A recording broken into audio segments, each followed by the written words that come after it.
this assessment, we show the product that we would expect to form on the reaction of this epoxide with the organolithium that is generated by the reaction of the iodobenzene and lithium. So to start, let's do that. Let's show the organolithium reagent that we're going to form. We'll form this organolithium.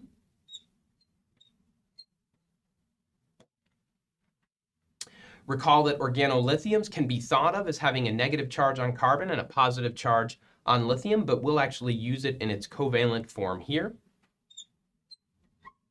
We'll redraw the epoxide.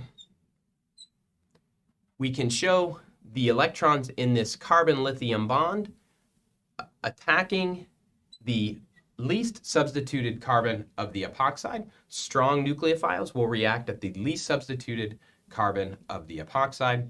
And that's going to give us a product that looks like this. We want to be careful to make sure we've got the right number of carbons. We'll check that in just a second by numbering our carbons. So we'll just say that this is carbon 1, 2, 3, 4, and 5. This would be carbon 1, 2, 3, 4, and 5. 1 has the benzene group added to it. Carbon 2 has the alkoxy group, the O-, that recall that this bond stays here as this one breaks. So the numbering of our carbons ensures that we have the right product. Step 3, we're going to do an acid quench, which is simply to protonate this alkoxide so that our final product, again, making sure we have the right number of carbons, is this.